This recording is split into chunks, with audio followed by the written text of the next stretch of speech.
Alors, l'association française d'entraide et de bienfaisance, tout d'abord, je voudrais vous remercier du fond du cœur, remercier l'association de Essaouira parce que nous ne pouvons pas être là physiquement, mais nous sommes et en appui, en soutien. La FEB donc gère la maison de retraite de Souissy.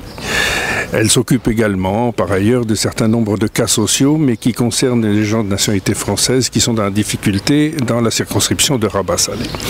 Mais pour ce qui est de la maison de retraite Souissy, qui existe depuis fort longtemps, vous pouvez voir qu'il y a des bâtiments assez anciens, cette maison de retraite accueille des personnes âgées qui sont souvent dans des états de dépendance physique, mais surtout mentale, avec des maladies qui sont souvent liées à l'âge, des pathologies liées à l'âge, comme la maladie d'Alzheimer, comme les dégénérescences, les conséquences d'AVC, etc.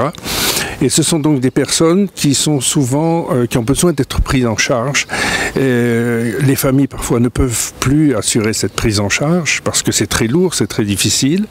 Et donc nous sommes là pour essayer d'offrir au maximum des fins de vie les meilleures possibles ou les moins difficiles possibles, en les entourant, en les sécurisant, en leur offrant comme vous venez de le voir pour la salle snozolène, en offrant des activités qui permettent de maintenir un petit peu les personnes dans un état relativement stable. Et nous avons également le côté affectif, parce que le personnel qui est là depuis souvent de très longues années est un personnel très impliqué. Vous connaissez la culture marocaine, vous savez comme moi que la famille a beaucoup d'importance et que la personne âgée est respectée, ce qui est une grande chance. Donc nous avons des relations entre le personnel et les résidents qui sont des relations très, très étroites et qui créent des liens. Nous avons la chance de ne pas avoir trop de monde, à peu près une cinquantaine de personnes, et nous avons autant de personnel que de résidents, ce qui permet de ne pas avoir de temps mort, de ne pas laisser les gens seuls. C'est très important. Je suis pensionnaire ici bientôt 4 ans maintenant. Quand j'ai rentré, j'ai perdu d'abord ma femme ici. C'est ici qu'elle est morte. Alors j'ai trouvé que la maison elle est bien quand même. On peut bien passer ses jours. Hein. On ne peut pas plaindre. Alors moi aussi, quand j'ai rentré ici, j'ai été gravement malade. J'ai un cancer, comment qu'elle appelle ça, la prostate et tout ça. Alors, j'arrive pas. Maintenant, grâce à Dieu, depuis 4 ans, je suis encore là. C'est pas encore la barre qui n'est pas encore collée. Oui, voilà. Ah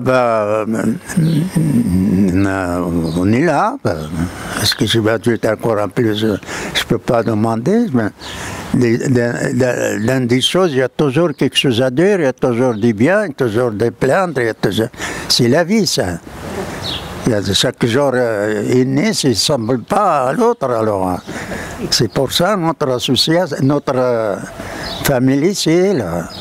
Il y en a qui écrivent comme ça, il y en a qui écrivent comme ça, mais à la fin, tout le monde trouve son compte.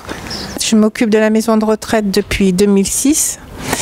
On s'occupe essentiellement de personnes atteintes de dégénérescence. On a quelques personnes valides, mais essentiellement, ce sont souvent des personnes isolées. Les enfants travaillant à l'étranger ne peuvent plus s'occuper de leurs parents, et quand eux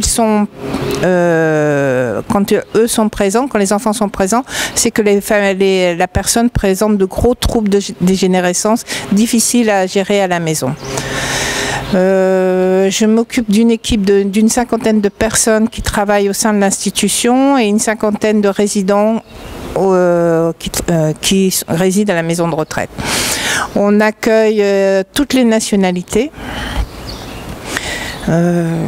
Au niveau des professions, on a des médecins, kinés, psychologues, aides-soignantes, infirmières, animatrices, orthophonie. Aujourd'hui, il faut avoir quelques moyens. C'est sûr que les familles qui ont quelques moyens viennent vers nous et nous demandent une assistance, une aide. Et nous envisageons également de développer l'aide à la personne à domicile. Parce qu'il n'y a pas mieux que le domicile quand on peut maintenir les personnes âgées auprès de nous.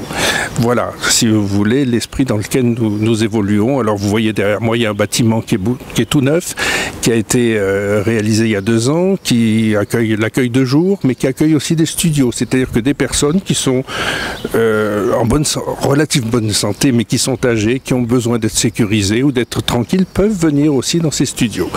Voilà. Et les bâtiments qui sont en face de moi, ceux-là sont beaucoup plus anciens. Il y a un grand projet de rénovation qui va nous permettre de mettre aux normes, d'être dans des locaux beaucoup plus modernes, plus aérés et mieux accueillir les personnes. Mon rôle aussi, ici, c'est de m'occuper un peu du bien-être des personnes qui habitent ici, des résidents. Donc je m'occupe un peu de surveiller leur état psychologique, un peu de coordonner tout ce qui est animation. Donc je suis responsable de l'animation et des ateliers. On a actuellement 3 animatrices. Je supervise et coordonne avec elles les ateliers. Et je suis aussi responsable de la salle Snows-Hélène que vous avez vue tout à l'heure. C'est une salle de stimulation multisensorielle dont on se sert justement soit pour des thérapies spécifiques, soit pour des séances de bien-être justement, pour l'apaisement de certaines personnes. Alors j'ai pris une des poupées thérapeutiques, ça fait le complément de la salle Snows-Hélène. C'est des méthodes de traitement non thérapeutiques, c'est des médecines douces, ce qui permet aux gens d'être traités sans médicaments.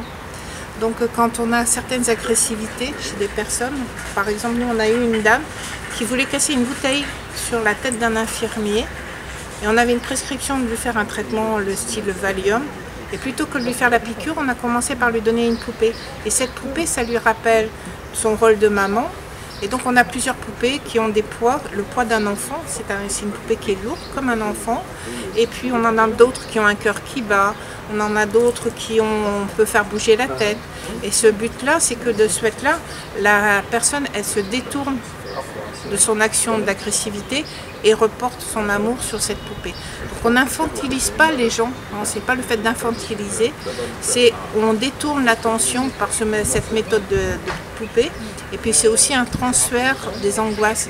Le soir, vers 5 heures, quand la nuit tombe, les gens sont très angoissés, il suffit de leur donner une peluche ou une poupée pour les apaiser.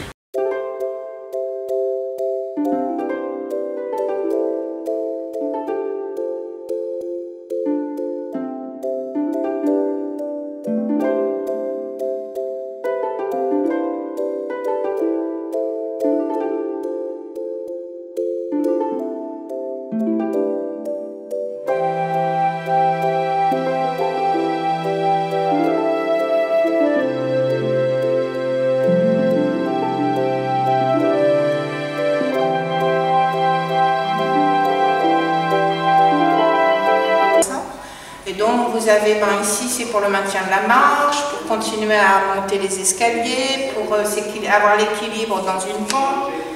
On a des tapis de marche, on a des vélos, on a une table de massage. Donc, et la couleur de la salle de kiné est faite en sorte pour stimuler les personnes. Que ce soit gai. Donc ici, c'est un centre d'accueil de jour. On accueille les personnes le mardi et le jeudi. Les personnes arrivent vers 9h30 et repartent à partir de 16h30.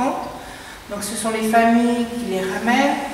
Et nous, au cours de la journée, on s'en occupe, on les stimule en faisant des jeux, des activités manuelles, etc. On prend le repas avec eux pour justement continuer à garder les gestes de l'alimentation. Donc ça, c'est le mardi et le jeudi. De l'autre côté, on a donc une crèche avec des enfants. Bon là, cette semaine, ils sont en vacances. Mais le but de la crèche, c'est d'avoir des activités avec les personnes âgées. Et c'est des échanges intergénérationnels. Donc là, ici, vous voyez, il doit y avoir des photos où les enfants sont dans la maison de retraite, en train de faire des jeux, des activités avec les personnes âgées. On a une salle de réunion et on a créé aussi une salle de repos où les personnes, quand elles arrivent pour l'accueil de jour, à midi, si elles veulent faire la sieste après leur repas, il y a un endroit, il y a un salon marocain qui a été créé pour qu'ils puissent se reposer.